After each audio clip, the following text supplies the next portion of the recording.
Okay, we're live. Here we are again. It's James. It's Wednesday at 1 o'clock. AI Learning Communities, trainingsites.io.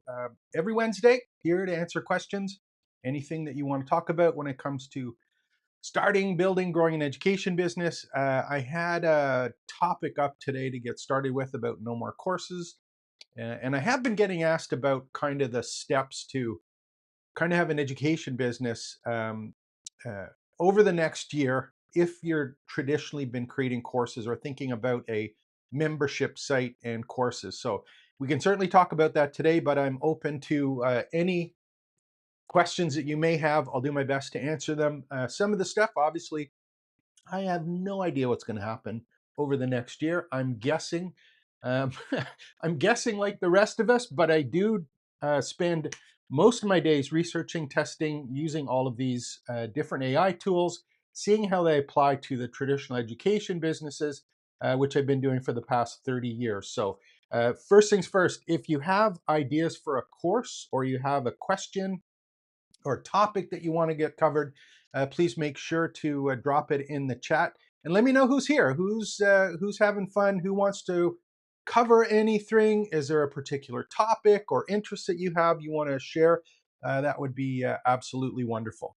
So yeah, there's lots of stuff going on. Obviously, I've spent probably the last week heavily involved in two things. One is the Claude skills packages, which I love talking about because I think it's a really big opportunity for anyone in the education space. And then the other one is just kind of this shift to a different kind of business when it comes to education. And the reason I'm saying that is because learning is changing so much. And it's my belief that over this next 400 days that we have till the end of 2026, there's going to be some absolute monumental shifts in how people are actually learning things. And if we take the view that, we're selling courses like we have in the past, we're going to get left behind. And I don't think there's any way to get back from it unless you start shifting to what I've been kind of calling as a business of doing sprints. So, hey, Debbie, thanks for coming on.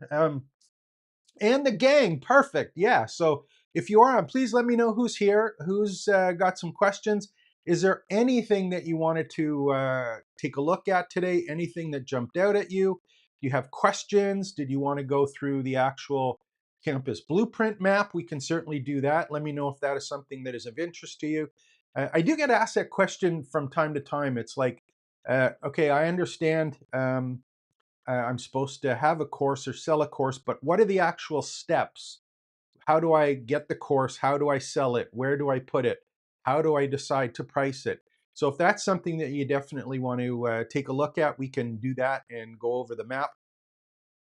Yeah, 2026, Debbie. Yeah. Hey, Louis. Louis, I apologize if I pronounce your name incorrectly. Paul, hey, thanks for coming on. Right, the launches of Comet and Atlas affect learning. Absolutely, that's a good one, Paul. We can certainly cover that one. That one actually, I did a video. When did I do that one? I did a video yesterday actually on that. Let me just pull it up and then we can kind of talk about it because, yeah, it was Atlas Eats Courses. That was the one that I did yesterday. So we can go over that kind of if you want. This is a really interesting kind of thing. If anyone isn't familiar, I'll show you what Atlas is, and then we'll take a look at how uh, this might be kind of a way that learning is changing dramatically. And I'll actually show you, this was in that video. You can watch it in entirety, but I'm just going to go over a couple of the pieces here. If you haven't seen this before, Atlas is available. It is from ChatGPT. So if you go to ChatGPT and you go there, you won't see anything except maybe in the bottom, you might see this little thing that says, hey, try it out. And you can download it and install it. Um, at the current time, when I was doing this, it is only available for the Mac.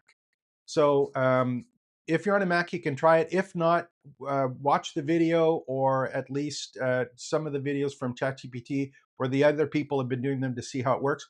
Or the other thing you can do is you can go to perplexity.ai, and they have a browser called Comet, which does something similar, but not quite as much as Atlas. So if you're a ChatGPT, you can do chatgpt.com/Atlas, and you will be brought to this particular screen, and you can go and download it for Mac OS.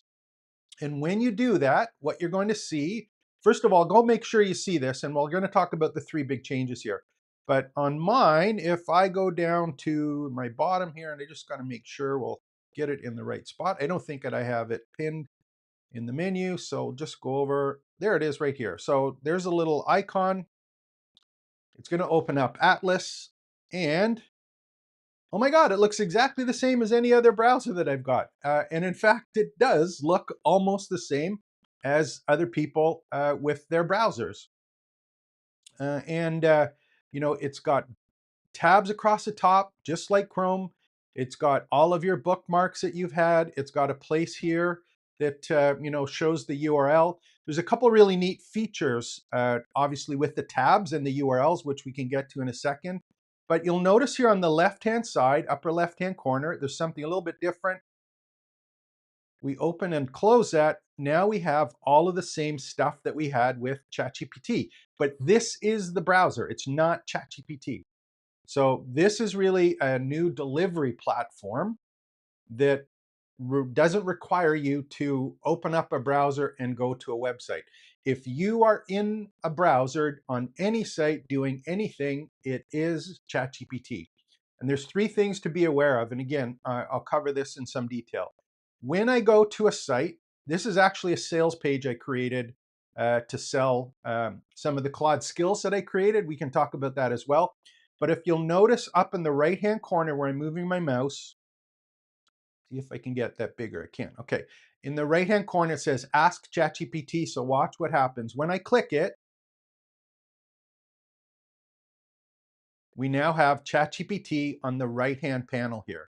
So this is exactly the same thing as if we had gone to ChatGPT in another tab and started chatting, but this is actually understands everything that is on the page, including the videos if they have transcripts, images, or graphics. It has knowledge of that content. And we have a couple things here. We can just ask and say, what is this page about? And it's basically going to go and take a look at the page and figure out what it is.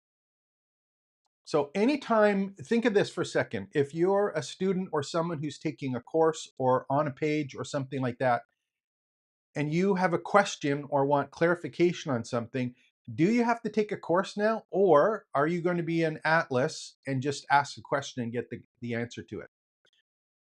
Yeah, so there's a huge change in how people actually interact with this, right? So we've got in the bottom all of the stuff that we would normally do. Now there's something else that's interesting here. The three things that came out with Atlas, and these are the ones that make the big changes. The first one is that now chat is everywhere in the browser. So browser, chat GPT, one and the same thing. So anywhere that you go in that platform, you have ChatGPT is delivered to you. That's the first thing. Second thing is that it has memory. And what that means is that if you have a chat about a page, or if you open up 5 tabs and want to ask ChatGPT, remember that tab that I opened, or we had a chat about this page, or when I was learning about this, we were talking about that. It has memory now, which is customizable.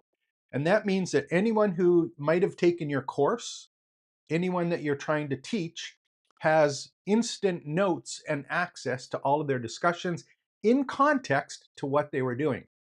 In many cases, it's like you get an answer in ChatGPT, you go copy and paste it, put it somewhere else. It is now embedded in the things that we're already doing.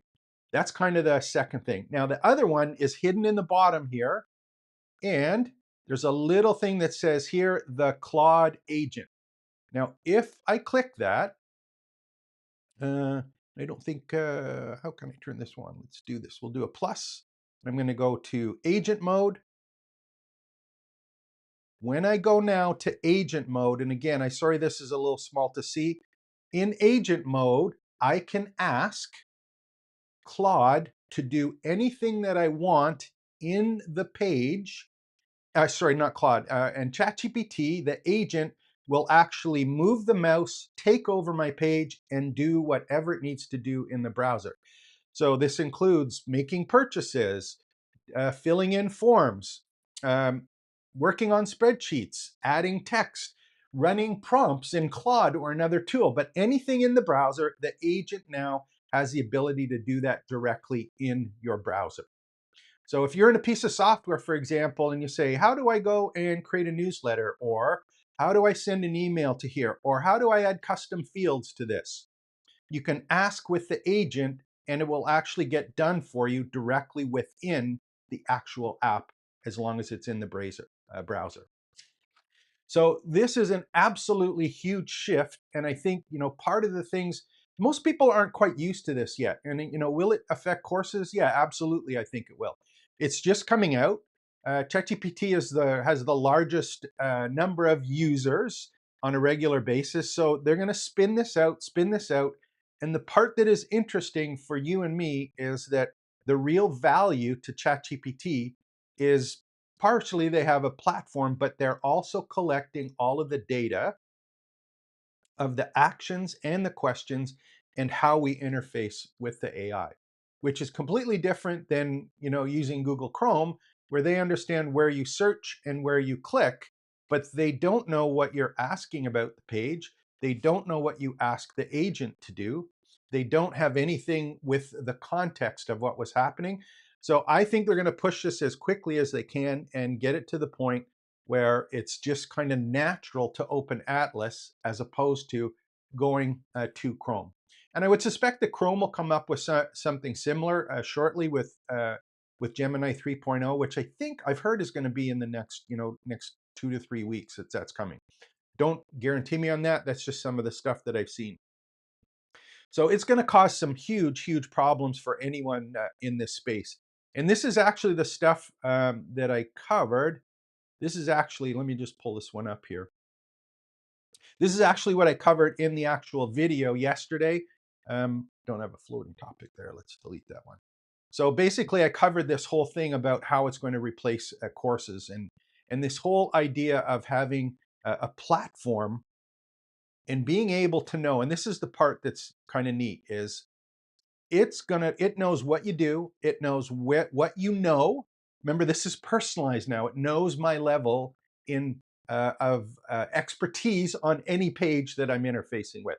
And it knows who I am because it is based on my personal history.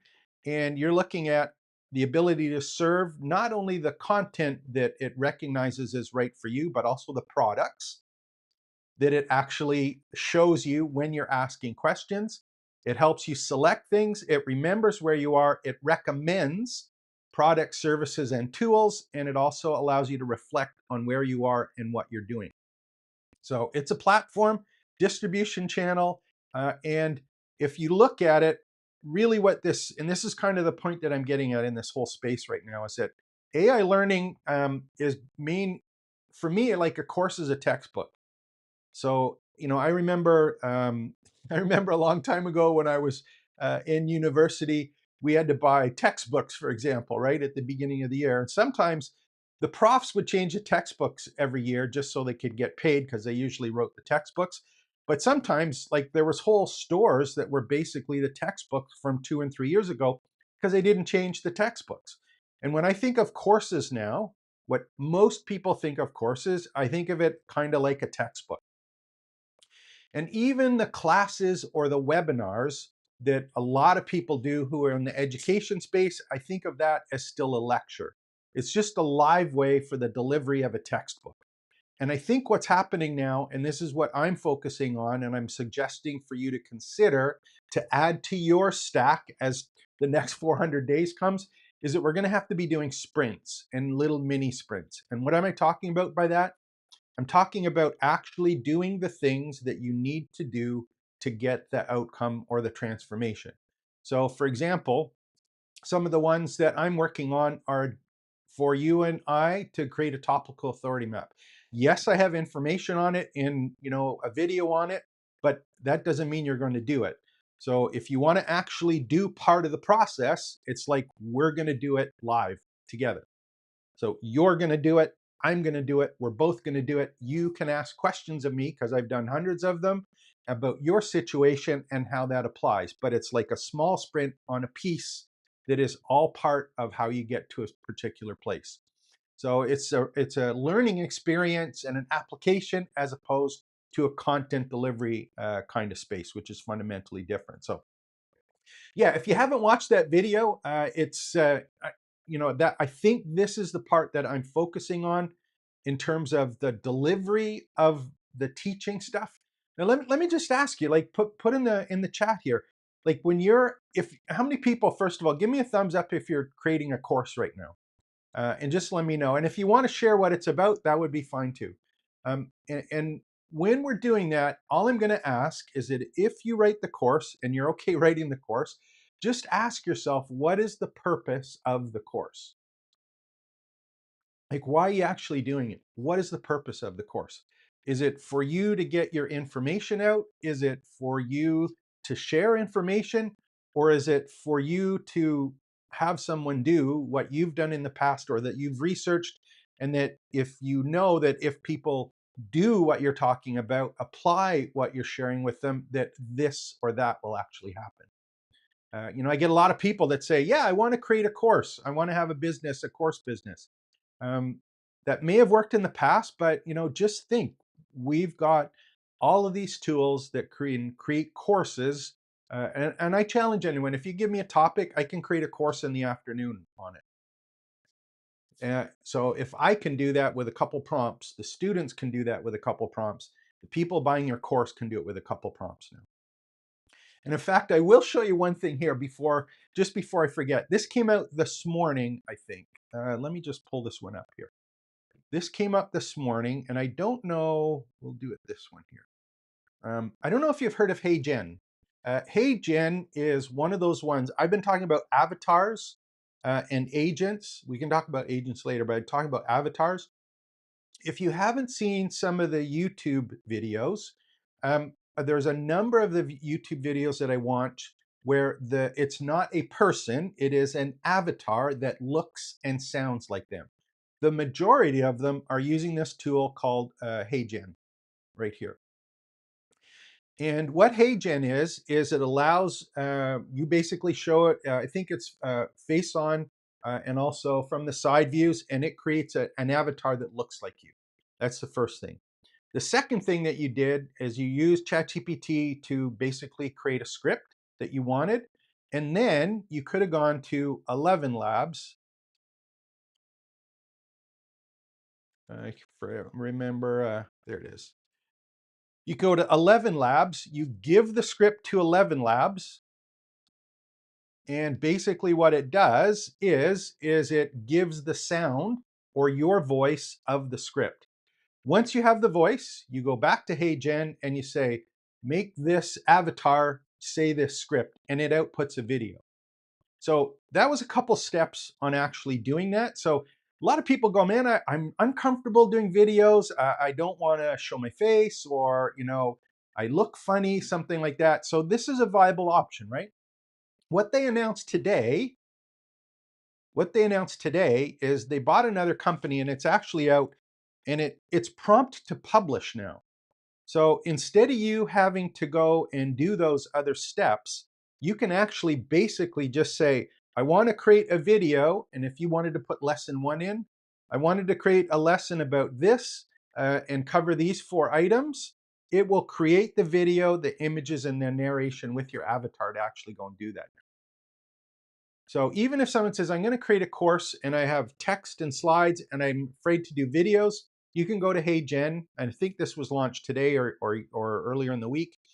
But basically now you've got the ability to use a text description and have a video created, much like VO3 and the new Sora 2, where you've got a text description and a short video that is for entertainment.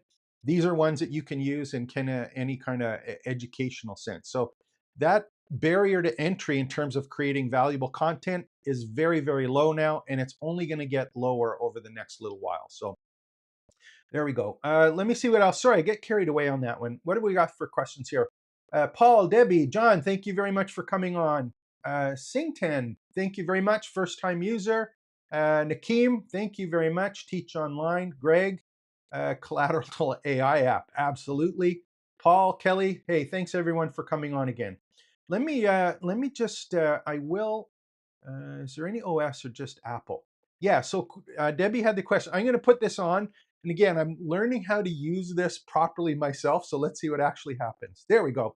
So Debbie's asking, is there any OS or just Apple? So my understanding for Atlas right now still is it is only for Apple right now. However, I think Sam Altman and some of the stuff that I've read that it's coming out for Windows like quickly. So in the next couple of weeks, I would suggest that it is available for Windows as well. But right now, it's available to everyone, and only on Mac.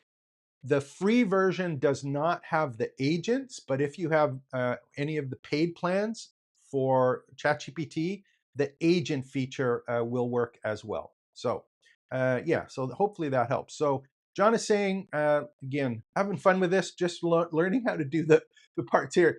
Thing that I'm most concerned about with Atlas and other AI is that your proprietary training is now being used to train AI models without your consent. I wrote a post about this. Yeah, so that's one of the things you do have to consider. One of the things that always, and I'll see if I can open this up as well, is when you are in the browser, and I have to find out where it is. I think in the upper right-hand corner, there is extensions, which is the same as Chrome extensions are here, but you can go to incognito window, which is like the regular browser where it doesn't include anything that you're doing in the browser. So again, this is my understanding. It was mentioned in a lot of the announcements and stuff that there is controls. I don't know how much depth there are in those announcements, but they also have settings. And in the settings, in personalization, you have reference and saved memories, manage memories, reference chat history. So that means that it keeps of it. Reference browser memories, and then summarize the web pages on this device, and then browser memories. So in these particular ones, they kind of explain what the different things are and use cases. So there is some control on it, but I don't know how much depth there is in terms of what they keep and what they don't keep. So yeah, that's definitely something to consider if you're thinking about, am I going to use this? The one from Perplexity, I think the same issue with that one, Perplexity Comet, which I have installed and I played around a little bit with. Perplexity Comet, the one when I used it and did a demo on it a while ago, they open up the right-hand panel like this again as well. It's Chrome, it's a Chromium open source version of Chrome, and they open up Perplexity in the sidebar when you want to interface with Perplexity in the Comet, which is their version of the browser. So the real difference here, I think, is that if you've got a paid version, you've got Agent, which just does stuff for you. It actually does stuff directly in the browser. And I did a couple versions of this actually on the channel. If you haven't, I'll make sure to put the link below to that one. And that one's, the whole agent thing is similar to, let me open up one here, do another tab. One of the things, watch the tabs when I click the tabs. One of the things I did neat here in Atlas, when I click this, if I was in Chrome, the tab would open up over here on the right. When I click this tab, it opens here where I am. So the other one that I did was manus.im. I did a video on this 5 or 6 months ago, and this was the one was the first browser agent. The example that I did with this one is this does that agent part where it takes over the browser. Just to show you an example of what I did with this is I said to Manus, I said, look, what I want you to do is I have a prompt. I want you to create a course with 7 lessons about this topic. And each lesson should be this much text as an example, 750 words. It should include a call to action, reference material, stuff like that. So I said, create the course. Then what I want you to do is I want you to go to my browser. I want you to create a course in LearnDash with this title, upload the content you've created. I want you to go to WooCommerce to create a product. I want you to hook up WooCommerce to the LearnDash course so that I have a course ready to sell. So that was in Manus, and it was a little bit clunky and didn't have all of the capabilities. And I don't even know what AI agent it was using at the time. But now we are directly here. And if I go and, we take a look in the page here, I can do the exact same thing here directly in Atlas. So I don't have to go to Manus or I forget the other name of one now to do that. It's right there. So yeah, this stuff's happening. It's going to be a lot of fun to see where it goes. So uh, yeah, so John, play around with that. Let me know if you find out anything. Make sure to put it in the community at trainingsites.io if you haven't joined yet. There's my subtle sales pitch for those ones there. So planning, here's some other questions here. Okay, so Sington saying, I'm planning to write a course. Okay. If you have any particular topics, let me know, and we can actually talk about that. Nakeem saying, I want to teach online. Okay. What else do we have here? And this is an interesting one here, and I think Greg, you're kind of on the spot here. Courses, I think, are supplemental information for reference to what is being done in the sprints. And if you can record the sprints, if you record the live Zoom interaction calls and format that into what used to be a course, I think that is where the value of courses is. Not in the creation of the content and then try and sell it. I think it's in the value of having it as a resource to reference if you need to go back to it. And I'll give you an example of how that might work. So let's go take a look here. We're in the, let me just go to, I just want to find a good page here that I can go to. And we will talk about skills because that's about an app. That is another example of something that you can sell that works really, really well here. So let me just go, I want to make sure I'm in the right place. I'm just going to, and this is my live site. We're going to be looking at trainingsites.io, which is the live site. I'm going to make sure that we're in the right place here. And again, if you haven't already, I'd love for you to actually get in and join here, of course. So here's one of the things that happens is, get rid of my little side menu there so it's a little bit bigger. I have, in my particular case, I have a whole bunch of videos. And these are, I think there's a couple hundred videos that are the ones on YouTube here. So, Sell Claude Skills was one that was done up. So if you have a recording of a sprint or something that you've done in the past that maybe someone didn't get to do, but you have a recording of it, just give the recording to people. And if they go and they're taking a look at it and they are in Atlas, they can now ask questions about the video. If there's a transcription about it available, YouTube does have them. Vimeo does have them as well. But I now have access to any of the reference materials that were there on this particular piece.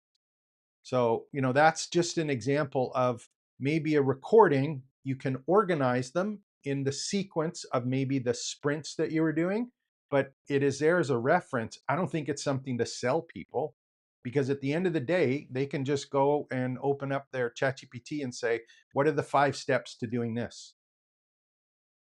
Spit it out. But if you have a unique approach to it or a framework that you use or process that you teach, then the additional material here and allowing them to reference it as they apply it in the sprints, I think that's where a lot of the real value is. So I think that's going to be really interesting, Greg, to kind of figure out what's going to happen there. Yeah, so there's Paul saying, here's another one here. And let's see if I can do it on this one. Then I had it too small there. Yeah, so Paul's saying, Jog AI and Descript are alternatives to HeyGen. Yeah, absolutely. Those are 2 great ones as well. I haven't used the Jog AI. I have used Descript like last year. I haven't used it recently. Again, great tools. If you find one that works for you, kind of stick with it as best you can and start building up your community library as things are moving forward. So, okay, I will talk about one of the other ones where let me just one here. One of the things is, Greg, and I want to just talk about this because I think one of the things that I'm seeing personally, and ask yourself this, is if everyone has access to ChatGPT, and the thing is for us here is that we're kind of the ones that are ahead of the game, right? Although there's lots of people that are using tools like ChatGPT, the majority of them are thinking about giving a prompt and a response. Doesn't mean that they're not using it, but they aren't in the place where they're vibe coding apps or doing N8N automations and all that kind of stuff. But they are using it. So if they are using it already, instead of giving them content, I think the use of skills, applications, ready-made agents, those things to either sell and supplement it with content and or sprints is a huge opportunity for anyone that is in the education space. And I look at it something similar to, a template. There's a lot of people that sold templates in the past, but now you can create a template in a couple seconds with a prompt. But if you have your agent that you've built that is unique to you because you built that agent or that particular application, whether it's using some of the tools like bolt.dev, Lovable, and those kind of tools that build them, or even AI Studio, which was one here. And again, this is one of the crazy ones, just came out this week. AI Studio. AI Studio is a natural language text to app. The one that I did here, this is one where I was just trying to figure out, I do all, 5, 6 videos a week on YouTube. I was trying to figure out just a simple way that I could give the playlist and or a link to videos, and it would automatically create an email for me that I could send out to you. So instead of me trying to figure it and put it in aggregate, I just basically said, hey, can you create that for me? And this was the first one that we did. So if I put a URL in, it's actually going to generate the email that I can cut and paste and put into the email one. So that's the brand new AI Studio. If you haven't seen that one before, you just describe what it is that you want. It builds an app for you. But if it's your app and your design, those are things that you can sell because it is unique to you and your particular content. And what I did personally, and I'll do my best here. Sometimes I get carried away and talk about these things too much. So just don't give me a thumbs down. Just let me know if I'm going on about one thing. In the apps, I think, again, if you're in the education space, Claude Skills, I think, is a bigger opportunity that we can maybe take advantage of that we haven't been considering. And what I'm talking about specifically is that you can bundle up skills and sell the skills and then use the videos and the content that you've generated to support the use of the application or the skill. So if you've built an app, create a course that is part of the app. So sell the app, but they also get the course, which basically tells people how to use the app, advantages of using, use cases, implementations, and then do live sprints on here's some use cases on how we actually do it, and bundle it as the app is the main part that you're selling. And I did one last week. And if you want to, just let me know if you want to go through that process, and I'll show you where I put it, how I built it, how I made it for available for sale, and I've already had sales on it just in the last. I think there was already a couple this morning actually. So, okay. So what else we got here? Use AI for tracking and encouraging, but the method is proprietary. Skills are built upon each other, and maybe AI can't make this stuff up. Yeah, and I will talk about this just for a second because Kelly, one of the things is that um, if you are using custom GPTs, for example, and you're thinking of using a skill from Anthropic, which is ChatGPT, one of the big differences is that when you are chatting with Claude, if you can just in one chat, you can call the skill as it is needed appropriately. So, if you have one that says, I want you to have my curriculum builder, and I'm going to brainstorm with it, but you're asking this expert agent on building curriculums, you can basically do that. And then after that, you can just ask all in the same chat and just ask, well, what I need now is my lesson creator, my lesson skill. I want you to apply it to what we were just working on and build out these lessons. And then you can use your branding skill that will brand all the content that gets generated. So these agents or these skills are stackable, which is really cool. If you had custom GPT, you'd have to have a custom GPT or one huge one to do all of these things, but you'd have to have one for one skill, another one for one skill, another one for one skill, and then you're cutting and pasting, moving stuff back and forward. The other thing is with the skills is when you put them together, they can include scripts that are external from the skills package. So things like using your drive if you want to give access to it, searching your Google hard drive or your Google Drive, looking at sheets, working on docs, all of that stuff is directly within the skill. So yeah, stacking these tools together and having a system that is proprietary and you can put it into your skill, keep it for yourself. You know, if you've got a way that you build curriculums or certain steps, build it into your skill, but make it available. You might want to sell it and have people sell it. Now, obviously, there's other issues about how you want to give access to people, but it's certainly an option to monetize a unique proprietary structure that you have other than giving a course. So, you know, there's just some examples there. I want to go back to Singtan, and I hopefully again that I'm pronouncing it correctly. M&E course for beginner level non-government official staff. Um, I'm not entirely sure what that means.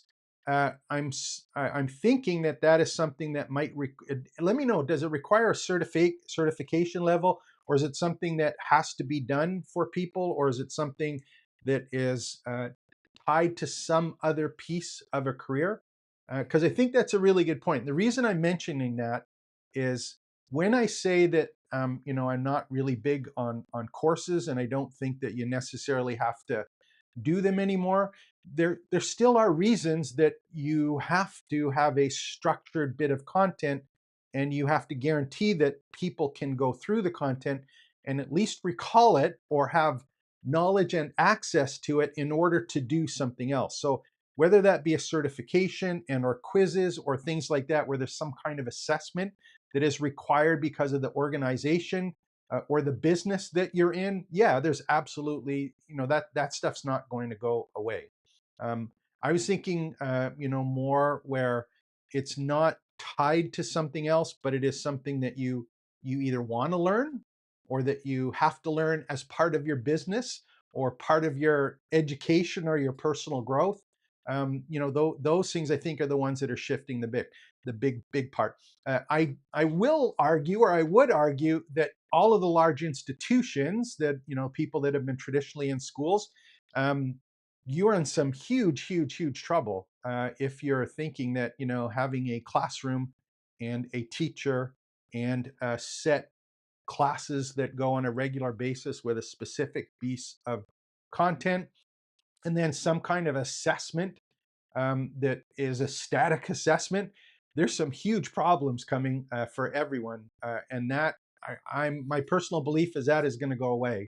I would think by the end of next year, there's going to be a lot of major institutions that are in trouble just because things are happening so quickly. So that whole space of teaching. The good news is teaching. Again, my personal belief, teaching is going to come back to people. You and me, we're going to be able to interface with people, be unplugged, talk to people in real life, do work with people in real time, and people are willing to pay for that more so than they're willing to pay for a static course or the latest and greatest, you know, piece of content. That stuff they can do, but people need and want to talk to other people, be involved with other people, have someone who's done it before to ask, or find out from other people what it is that they're doing that's worked or not worked. So this is where education is going. And if you want to teach, I'm suggesting think more about that as opposed to I want to create a course to sell. That's the big shift that I'm betting on doing this. So Singten, I don't know if I answered that. Again, I don't quite understand, the implications of, I think NGO is non-government official or staff, right? Uh, Branding as a platform, absolutely. Greg's asking about branding as a platform. That is why I'm focusing on privately branded campuses. We can talk about that a little bit as well. What else we got for questions here? I get a kick out of these ones because we got. I try and go for an hour, but I get absolutely wired on all of this stuff, and it's so exciting to um, consider how this is all fundamentally changing what it is that we're doing.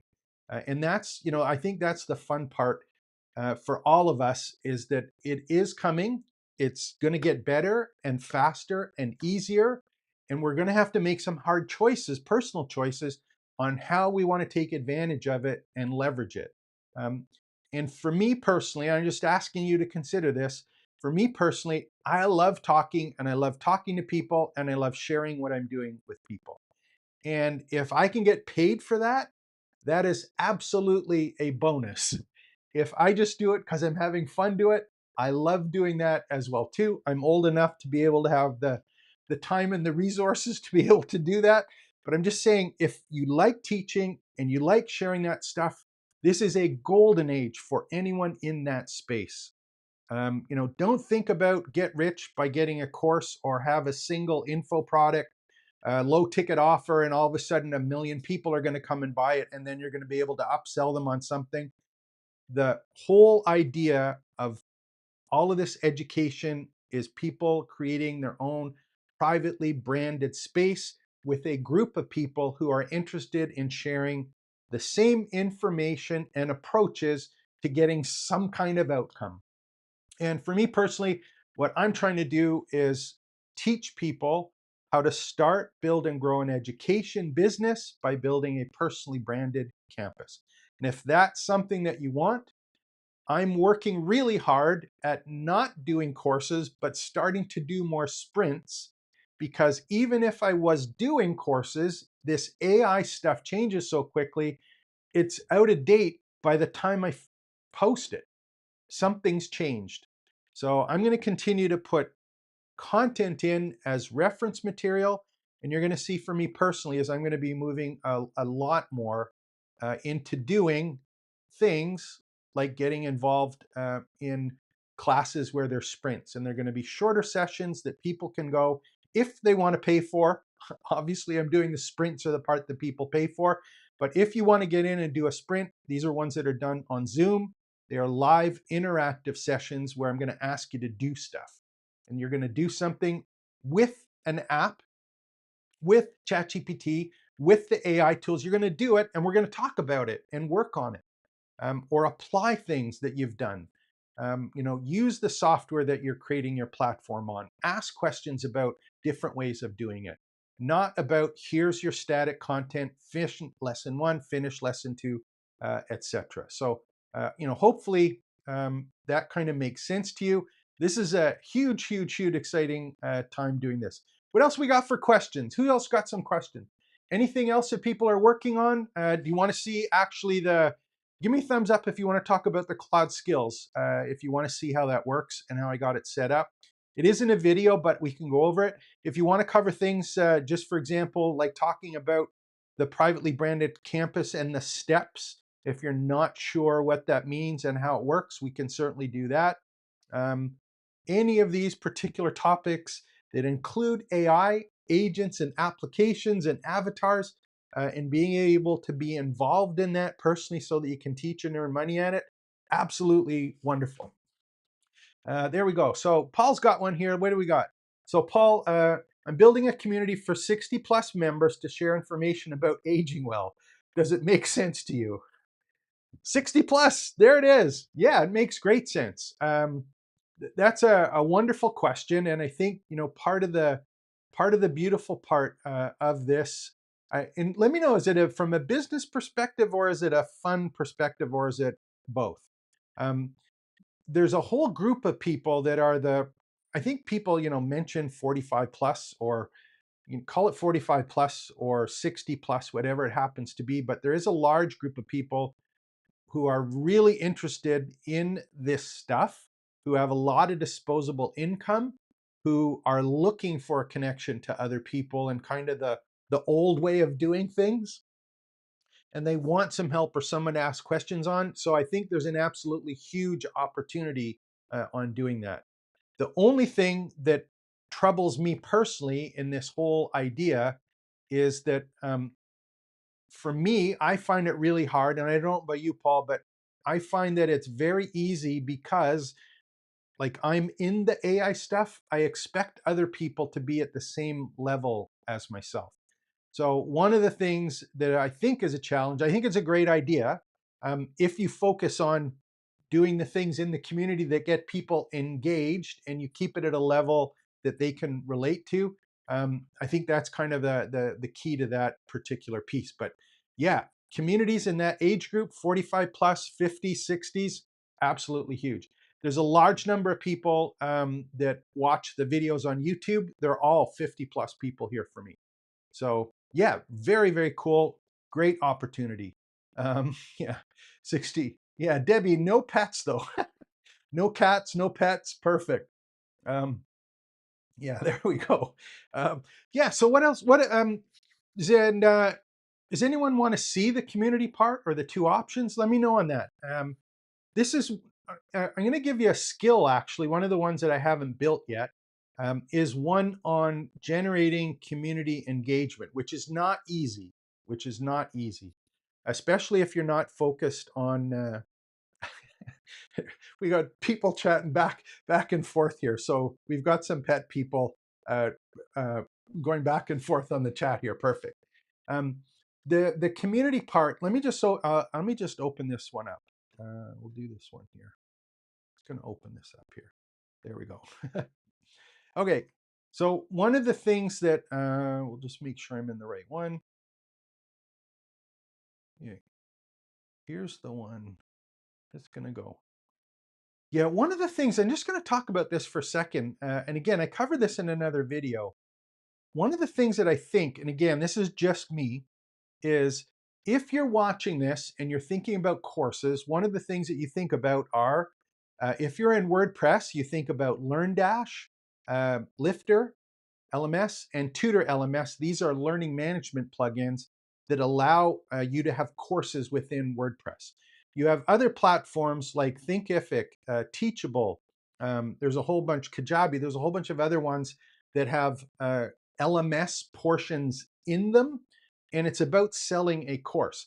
I think this part of the plugin space is in some serious trouble next year, because the whole idea of having this really structured linear content, I think, is going to be fading as the ability to interact with information in different platforms other than an LMS.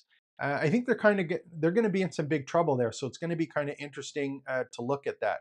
And again, this was one of the videos that I covered before the one I was just talking about. So if you want to look at that one as well. And again, I'll just mention these because they're here. People think that a course is a product. It is not. People are afraid right now of losing control if they let stuff go in what they used to call a course. And people think that the business model moving forward is courses. And I don't, educators are stuck there, but the way people are learning things has nothing to do with those three things.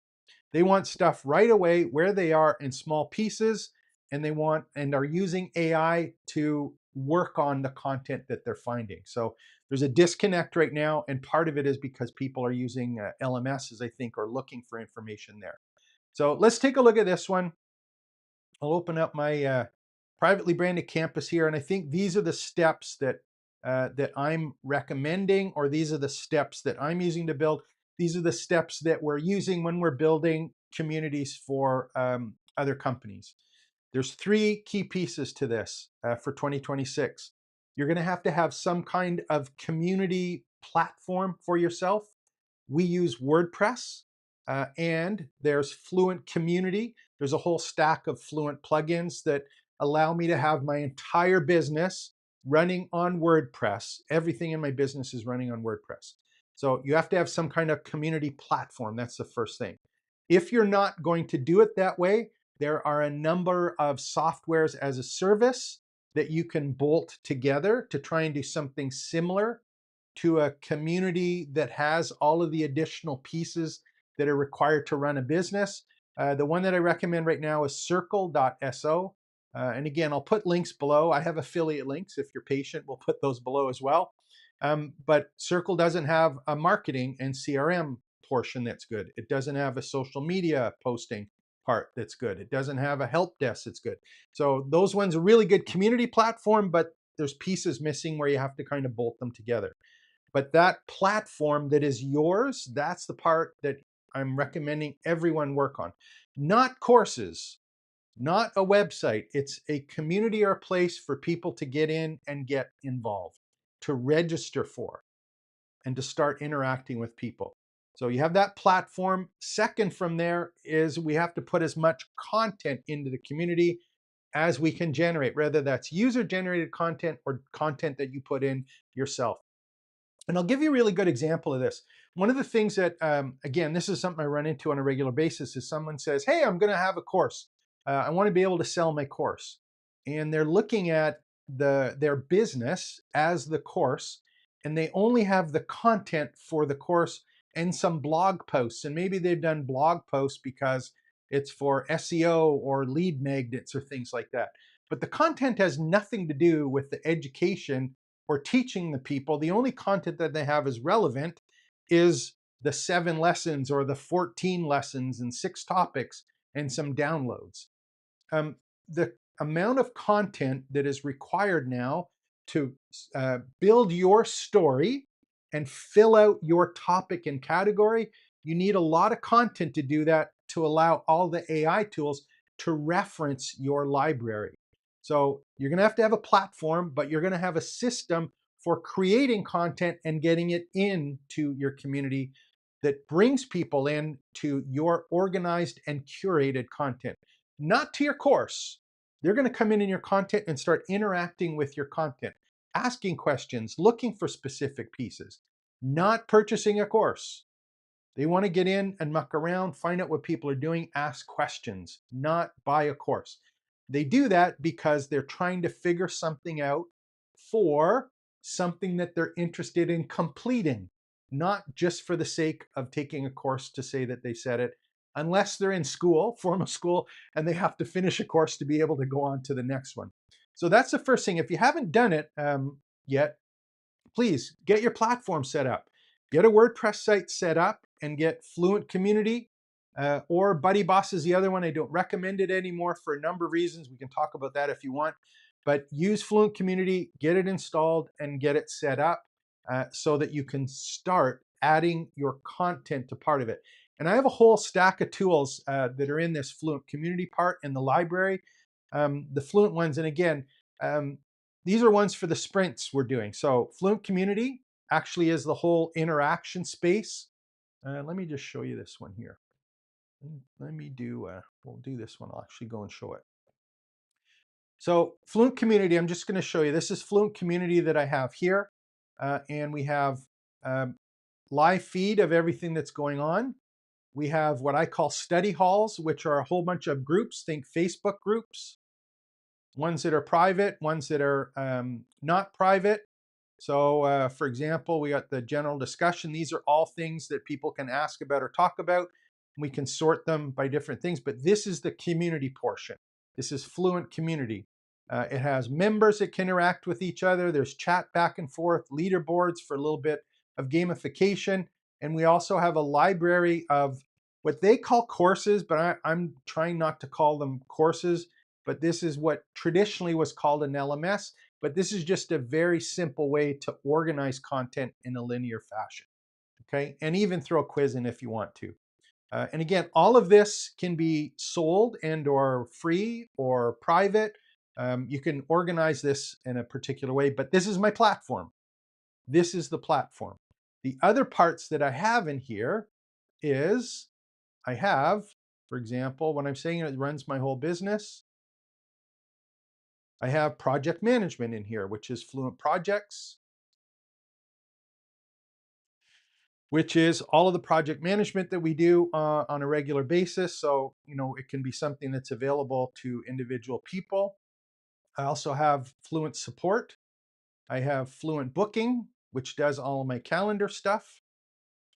So for example, this is similar to Calendly. So if someone wants to book 15 minutes with me, again, this is available to everyone to do once. If you haven't already, you just want to chat with me once, you can certainly book some time. It's trainingsites.io/talk. Um, that is here for you to just pick my brain for 15 minutes. You can do it once, not every day. You can do it once. I'd love to have a chat with you, but this is like Calendly. It is Fluent Booking. I have Fluent CRM, which ties all of this together, and I also have Fluent Cart. So that Fluent stack now is a complete platform that allows me to keep my content, put any prompts and stuff that I have in, allow members to be in. I can market, I can book appointments. There's a support desk here, project management. It is a platform. Okay. So that's kind of the thing that you have to get set up at the start. Now, do you have to have all of that right up front? No, start with the community. Just have the basic community. I would add Fluent CRM as well to be able to start doing some email marketing again, these are all free. These tools are free to get started. You just need a WordPress site. But get your platform started and start getting your content in. And when I say content, the one that I recommend is capturing your digital exhaust. And if you don't know what that means, it means recording and narrating what you're doing on a regular basis for yourself or for your clients. If it has something to do with your business, if it has something to do with something that obviously that is pertinent to your community, just do it like you would do it, but narrate it and record it. So here's what I'm doing for this customer. Their particular situation is this. What we're going to do is that, or we talked about these particular items. I'm building a spreadsheet or I'm putting together a presentation for them, whatever it happens to be, to address their situation, and just explain what you're doing while you're doing it. But capture that exhaust, and that's the kind of content you have to put into your community, not a static course.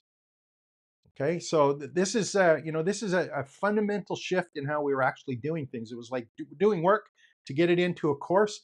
I'm saying do the work to capture all the content and let AI generate the course for you by answering specific questions for people. So sorry, I got a little way on a little rant there. Yeah, so Mighty Networks is another one. Paul's asking about Mighty Networks. I'm not familiar with that one as well, but if you have, let me just make sure. Mighty Networks is one, again, Paul, I don't know that one.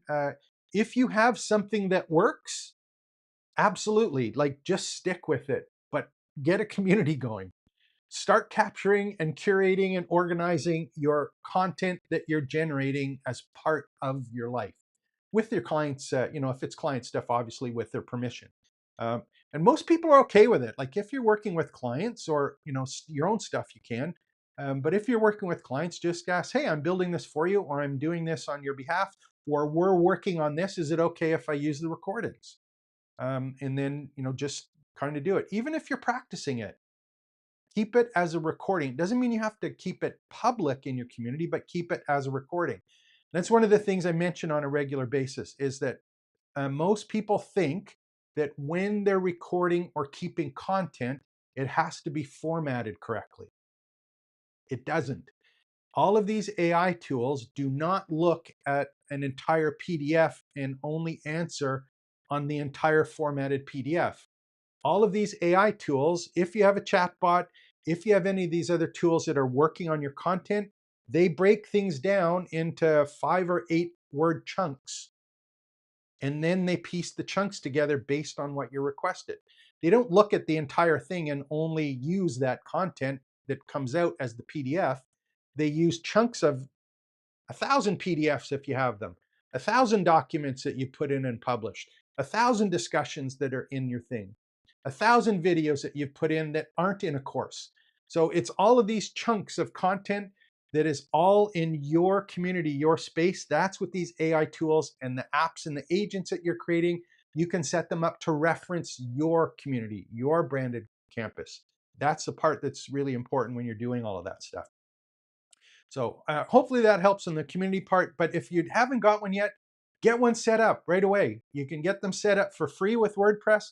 Use the Fluent stuff. If you're already ahead of the game and you've got one like Mighty Networks or any paid memberships, pros or ultimate member, anything that you've got set up that's working for you, absolutely keep it going and get content in there. And my personal thing on this is I give away the free member level, and I give away, in my case, I give away all of my content that I generate, the purpose of which is to grow the email list. I don't use lead magnets. I don't use assessments. I don't use anything like that. I only use my community to get people to register in exchange for all of my free content. And I'm charging for the sprints and the applications or skills that I'm selling. I'm not selling courses. I'm not selling videos. I'm selling apps, skills, agents, and sprints where I'm actually involved, or services. And over the next year, that's where I think things are really going to go, because that barrier to entry and the barrier, like, just can you imagine right now, we've got people who are creating content, right? They're creating stuff, blog posts, that stuff from HeyGen, Synesthesia is there, Descript, all of these things.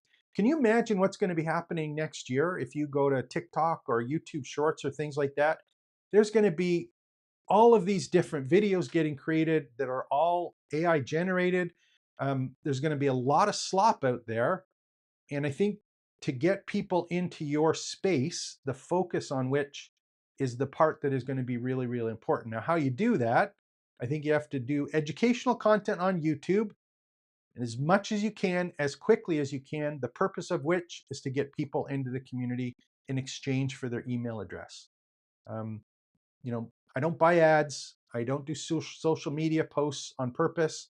I have them generated by an automation. It's all stuff that you can do.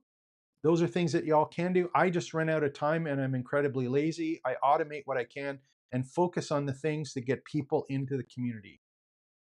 So that's kind of something to think about when you're doing all of this. So Paul, you're asking, I haven't read that book. Paul's saying, I'm reading The Art of Community, second edition, Principles for Belonging by Charles Vogel. Yeah, the second edition includes a discussion of online communities. Great book so far.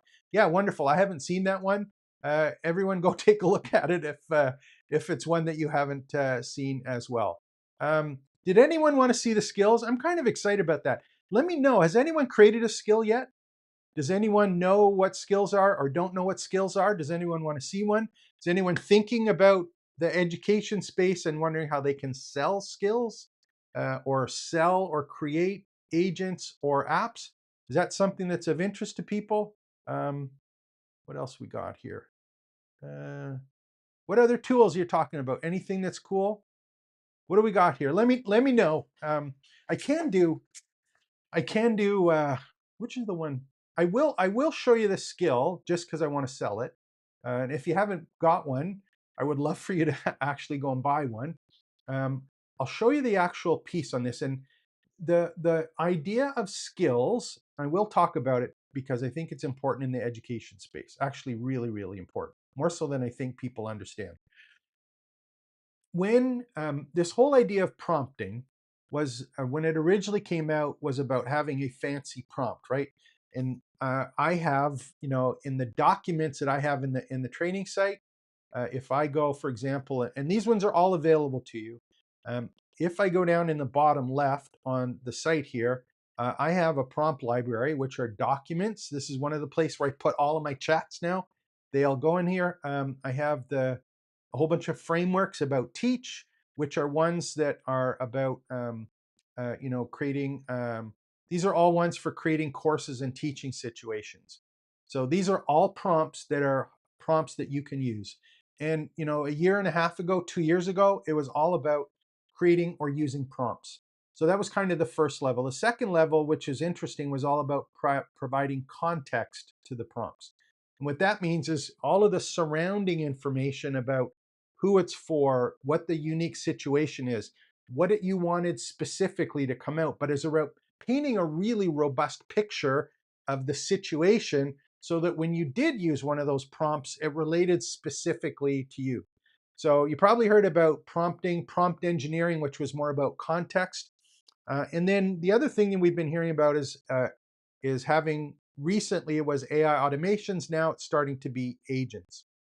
And the reason that I'm mentioning this is that in the past, that stuff about giving context and having those really, really, really robust situations of um, explaining what it is that it's about and how you like things done.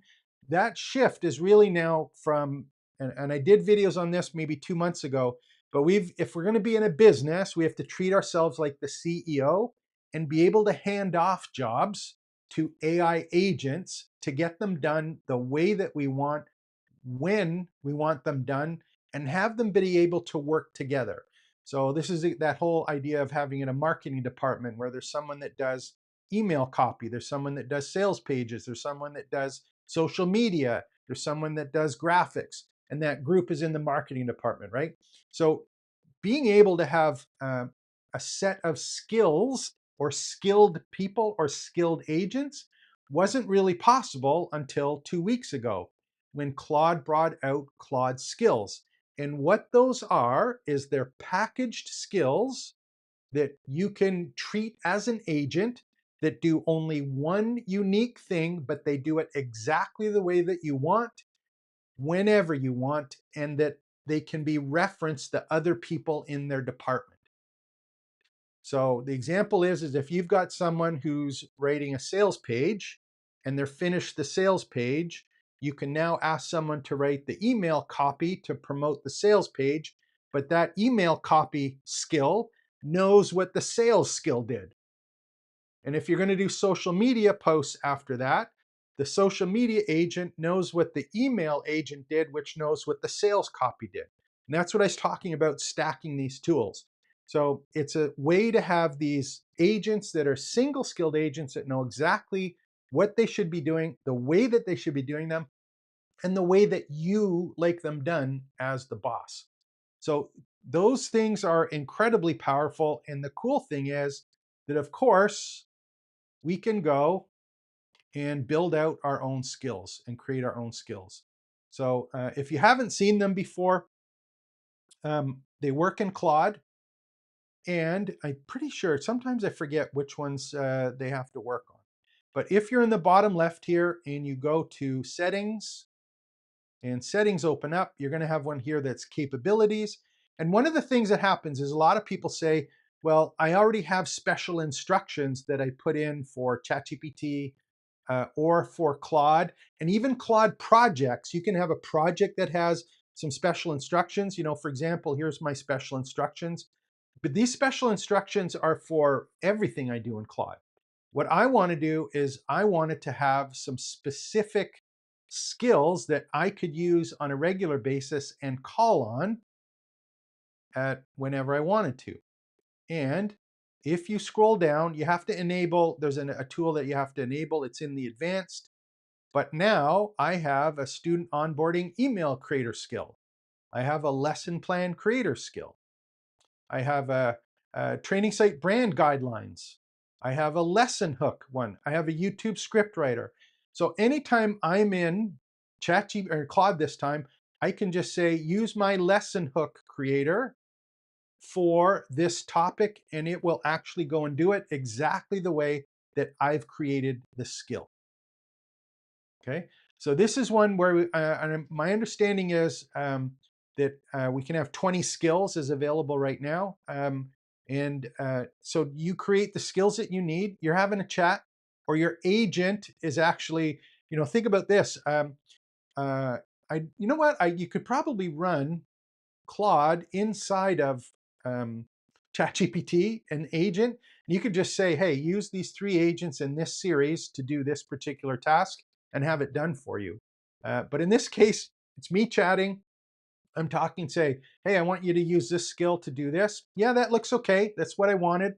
Make this change, update here. Just like the employee coming back to you and saying, hey, here's the work I've done. You're the boss. You just say, hey, we'll go back and fix this. Or I wanted to make sure that we covered that. Or I didn't want to cover that.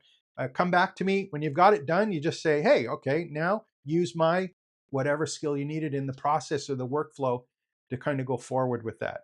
So if you are in the education space and you're thinking about what are the things that I teach, what are the processes that I do internally, or what are the things that I have that I'm teaching people how to do, why don't I just give them the skill? They're going to find out about it at some point anyway. So why don't I just give them the skill package that is the way that I set it up? It's my unique skill. I put the time, energy, effort, research, trial and error, practice into it. Why don't I say, hey, you want to save 90% time on this piece of the workflow? Here's the skill. Install it on your copy of Claude. You've now got the exact same skill, but it's the one that I created that goes in these steps, and I'm going to charge you for it. So just think, if you're thinking maybe I'm going to sell an ebook, or maybe I'm going to sell, some kind of template or something like that, or maybe I'm going to provide a download. I'm going to try and charge some money for it. I think it's much better to say, look, here's 20 skills. Here are my marketing skills. You get this one for free, but if you want the bundle with all of the other 8 pieces, it's $97 or $197. When they purchase it, they download the skill, they install it, and you maybe include some live support for it, some sprints. You have a static video that they have to register for, maybe, and a place to ask some questions that are there. But it's not a course, you've sold a skill. And there's more value in this on actually getting something done as opposed to watching a talking head video or a slide that maybe someone is doing in the past. Does that make sense? Pedagogy Africa, there we go. Created a skill. Perfect. Hey, way to go. Created skill. Algerian official journals. Wonderful. Anything can have a skill. The thing that's interesting here, and again, this is coming up quickly. One thing with skills, and there's actually, I think skills is going to be, I have read the stuff that I'm seeing is that skills are going to be a standard, so that if you create skills for Claude now, you'll be able to use the same skill, maybe with a little bit of minor tweaking, on Gemini or on ChatGPT. So my understanding is it's going to kind of be a standard, like the MCP or Model Context Protocol, that one that Anthropic or Claude created so they can connect to different tools. I think these skills are going to be like that as well. When that happens, you're going to see a whole bunch of skills, and you'll see skills directories where they're start to be sold. And there's a couple things that you can do. Is if you want to charge for your skills, you can put it in the directory. Now, the thing is with the directory, there's a couple things missing, right? You're not there to support it. It's not specific to your grouping of skills that people need to actually do something. And there's no way for the person who's using the skill to interact with the author or the person that created it to ask questions and clarifications on the application and actually going and using it and implementing it in their personal business, right? So how many skills can you create? Can you bundle them up? Is it something that you know that you can use internally? And if you have something internally, is it something that you know you could sell, that the people that you're either trying to market or teach, would they be able to use it? Yeah, absolutely. Huge opportunity. I'm creating the skills as fast as I can to learn how to do the different ones that are here. But it's knowing your workflow and the process that you're put together. That part, I think, is where the value is. And if you're up on that, you're in a great situation to be able to monetize it and actually teach on the application of the skill as opposed to the content of the skill. Now, having said that, here's the cool part. So I'm creating these skills, and one of the things that I wanted to do is when I've learned about the skills, I was going, man, there's a whole bunch of these I could create. How do I create one? And how do I create one specifically for the education market? So what I did personally is I said, you know what? What I better do is they had some default ones from Anthropic. One of them was a skill description generator here, which I currently have on. I'm going to turn that one off because I created a skill. I basically went to Claude and I said, here's the skill description. Actually, that's not the one.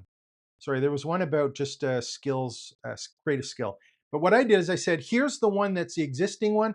What I want to do is I want to create a skill that is specific to the education market that creates skills. So like a meta skill.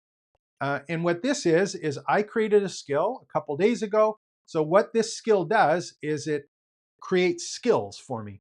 And all I need to do is say, hey, I want to create a skill that is for creating lesson plans. And I want it to do this thing.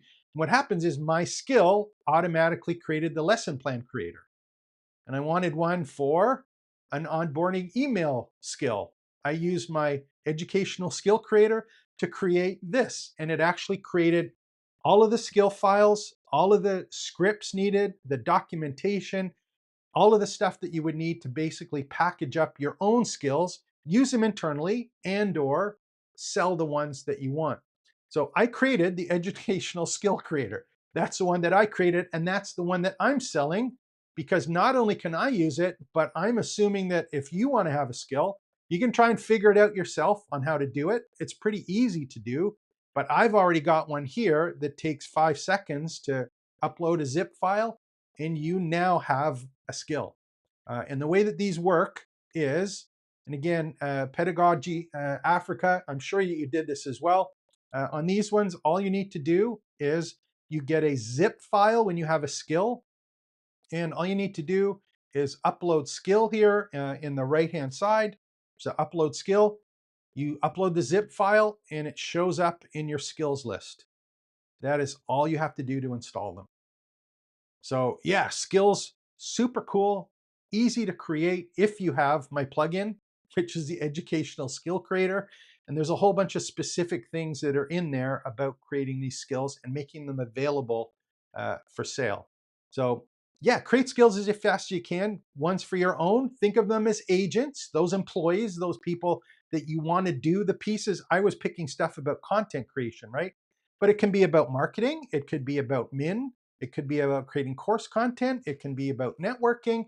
Doesn't really matter. The part is you can create those skills. Whatever department of your business that you need, you can create a skill or skills for to do those tasks that you don't want to do or that you know can be done well enough, the basic work, so you can just be the human in the loop after and goes, hey, this needs to be cleaned up or this isn't the way that I want it. But get it set up and hand that stuff off. This is that part where you got all sorts of agent employees that are at your beck and call if you have a set of skills to be able to do that. And this is different than creating workflow AI agents or creating an app, which tend to be a little more static. These are ones that we interact with still, which I think is really cool. So yeah, give me a thumbs up if you like those ones. I think they're kind of cool. I think it's going to be really important in the education space.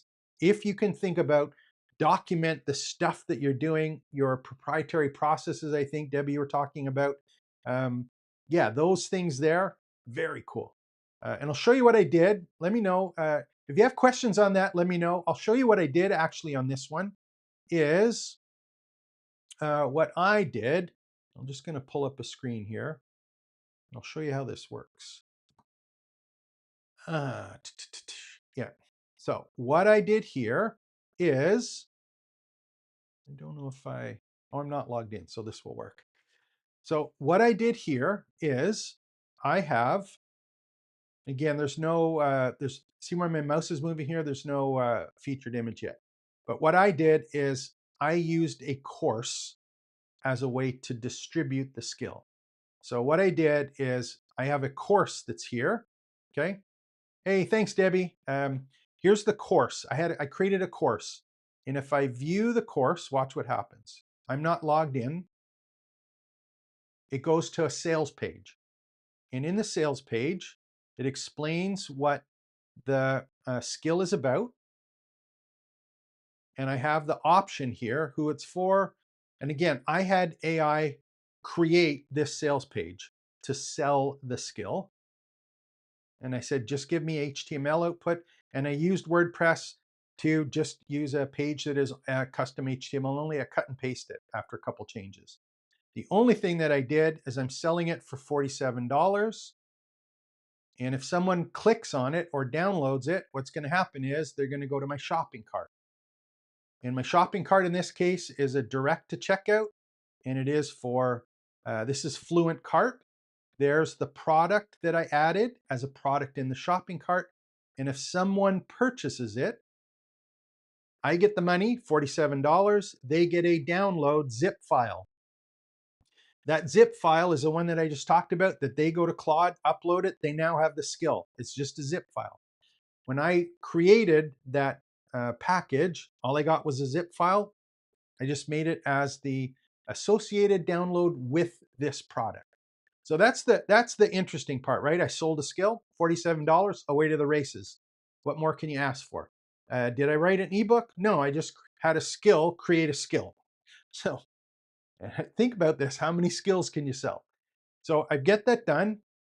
I didn't have to have a sales page. I could have had it just go to the cart page. I could have, just done a little bit of a description of it. I created a sales page just because I could, but I've got my skill that's here. Now, here's the really interesting part.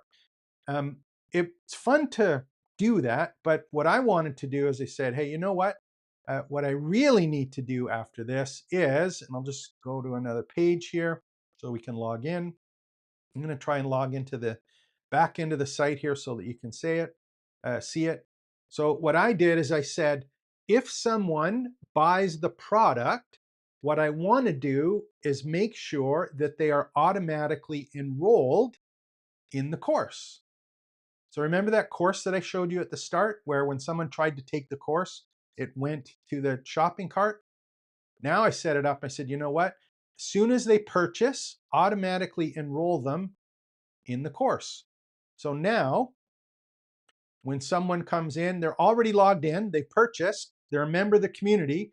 As soon as someone purchases, even if it's not someone who's a member of the community, they're already as part of the community. That's part of purchasing. They're in the free area of the community, but they also have access to this paid course, which is the Educational Skill Creator for Claude. I have an explanation of what it is, and I have these ones. I have the video that I did that explains how to use it. So I'm treating it as a course, but this video explains how to use the skill, how to upload it. And when I created the skill, that educational skill creator I talked about, it automatically creates a user guide, the explanation of it, a quiz to make sure you got it set up properly, how to use it in action, frequently asked questions, and a change log. So I treated this course as a supplement to the application that they purchased.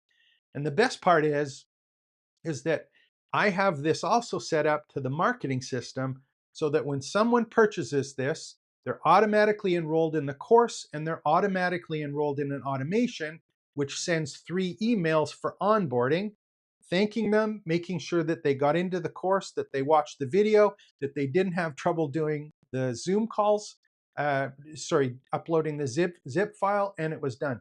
And I did not do any of that. There's actually, there's the email sequences. And again, this was generated by Claude when I have that thing, but all of my emails are here. The Fluent Cart sales description, all of it was actually generated for me here.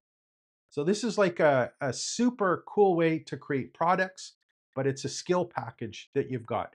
And you can do the same thing for an application. If you have an app that you've built, you want to keep it in-house and not do billing externally of your business. Again, something to do there. So, okay, yeah. So Debbie's saying again, yeah, I get carried away on this. Sorry.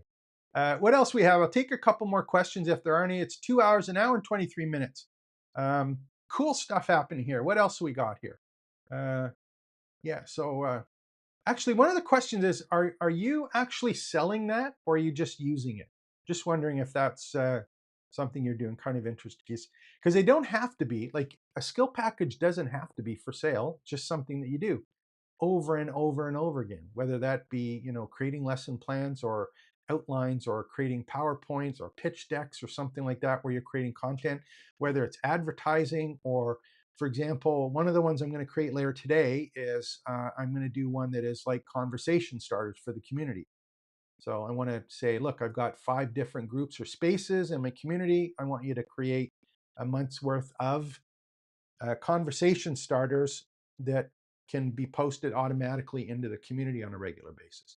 So it's not me having to do it, but I can look at the list and say, hey, these are really good ones. and then maybe give them to the agent and have the agent go and post them on my behalf. And that's actually one of the examples that I did before when we were looking at Claude. This one here, when I was looking at the agent, when I was here, that was the example that I did before. Actually, it was in the feed here. Let's do a search for a second. And if you're in the community, you can always do a search. Do this one, eight.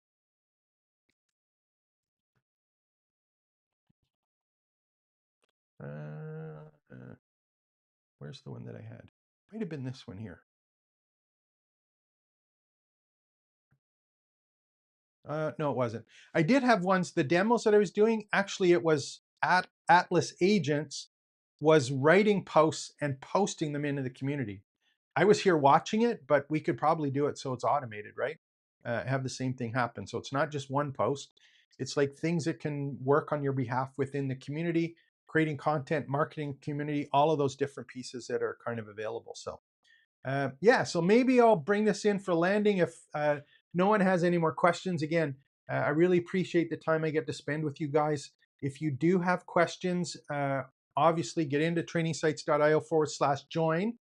If you haven't already and you want to get involved in all of the live events that we're doing on a regular basis here in the events, I'll just pull it up. Um, all of these events that we're doing, these are ones that are live sessions where we actually work on your prompts, your content, your community, work out problems, do things. These are implementation sessions. It's not a lecture, it's not a webinar, it's real people talking about how to do real things. And obviously we try and ask beforehand who wants to cover what so that we can look at particular issues. But we have them on Monday evening. We have them on Tuesday in the afternoon. I have this call on Wednesday. And then the other thing that's going to happen is on Friday, I'm going to start adding another wrap up one as well. Plus, we're going to be doing some small sprints in between, which will be like 30-minute sessions where we just work on one particular thing. Any of the live sessions, if you're interested in getting involved on those ones, on the left-hand side, I do have the opportunity to upgrade, and it's $97 a month to be a campus VIP. You get access to the private group and also all of the live training and stuff that we do. So that has an explanation of it. It's /training sites /pass, a campus pass. Again, it's $97 or $9.97 a year. The other thing that I will share, and I don't talk about this one too much, is sometimes people just go and they say, you know what, James, I really just want, I want a campus. I want my own campus. I don't want to learn how to do it, but I want to have, those courses. I want to be able to have a calendar. I want to be able to have a members list. I want it just like that. We do have and offer that as a service.